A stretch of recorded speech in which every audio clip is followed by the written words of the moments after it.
guys, it's me and Hey guys, it's me and Am. How are you? How's your summer been? Let me tell you, mine has been so freaking hot. It has been in the 90s all day today, and for those of you in foreign countries like Europe and everywhere else in the world that uses Celsius, it's hot.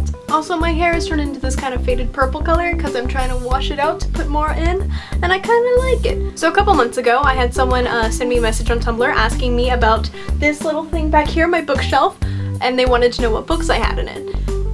And I told them I would make a video, and I never did. Like, I have started a video a couple times, but I never actually made it, so today I figured I'd make a what's on my bookshelf video. Now, I'm not going to go through everything because I have a lot of books, so I decided I'm going to go through my favorites. So kind of technically it's what are my favorite books. So let's start this video off with Unwind. Why did I hold it closer here? Because it's not focused. So this book is called Unwind by Neal Shusterman, and first off, I want to say that I'm really into like science fiction-y, like post-apocalypse type books. Like if I read the back of a book and it starts out with a really cool plot, or it sounds like it does, and then it goes, and then she found this guy, I will literally sit it back down. I don't need to read a book about a girl finding a guy. I do not care. And it's really interesting because it's about what happened after the whole pro-choice, pro-life like debate thing, and in this book, and like in the prequel of this book, I suppose, there was like a war, and the outcome of the war was that you're not allowed to have an abortion, but once your child is within the ages of like 13 and 18, you can choose to have them unwound. And what that basically means is that you sign a form, and your child gets into a fun little camp where their body parts are taken apart and disassembled and used for other people. Poor little Annie, who has a heart problem, she now gets your son's heart. So this book is about a kid who found out his parents wanted him to be unwound because he was an unruly child in school, and miraculously escaped this, and the whole book is about him running away from it or whatever. It's very cliche, kind of like what you would expect, like, oh, he knows he's gonna be unwound, so he's not, so he runs away, like, but it was a very interesting read. Now let's get to this book. It's called Ready Player One. It's by Ernest Cline, and for any of you guys who are like 80s video game geeks or whatever, you need to read this. Essentially, this book is also post-apocalypse type story.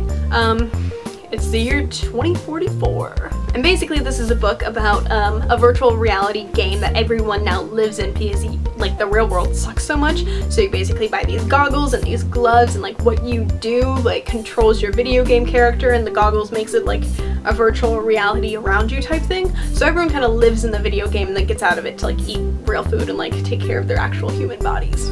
But the plot of this book is the guy who designed this video game system, which is so popular, dies. So when he dies, he also releases a video of him giving out his will. And it's basically saying, because I have no real family or friends to give my fortune to, I've hidden it in the game. And he's giving you like Easter eggs and stuff, and like this kid who the story is based around like tries and finds it, and it's really cool because it's got all these 80s references to games and stuff in it, and a lot of them go over my head because I was born in 97, like come on. But yeah, this is a very good book if you guys like stuff like that. And then from time to time I like downloading books on my Kindle and reading them and stuff, so I would really like to give a big shout out to this book, Halfway Home by Hugh Howey. And I'm really someone that I can't read a book twice, I can't watch a movie twice, I just become very uninterested because none of it's new to me, and I need that new like excitement thing, and that's probably why I have so many books. But this was a book that I did read I think about 2 or 3 times. Basically, like I said, post-apocalypse and space, so it really hit home for me. So for those of you who have seen the movie Interstellar, it's a lot like that, I would have to say, where it's trying to find a new home for humans. So what governments have been doing is sending out little spaceships filled with fetuses, and it lands on a planet, and if it lands, the fetuses start to like grow up in a virtual reality type thing, and once they're at the age of 30, if the planet is deemed livable, they are released into the real world to create civilization. If it's deemed not livable, they'll just die. And this book, Halfway Home, is basically about a planet that was picked, sent fetuses, whatever you want to call it, to, and the entire time the computer system's like, I can't tell, like it's got good signs and it's got bad signs, like it could be like sustainable for human life and it could not be.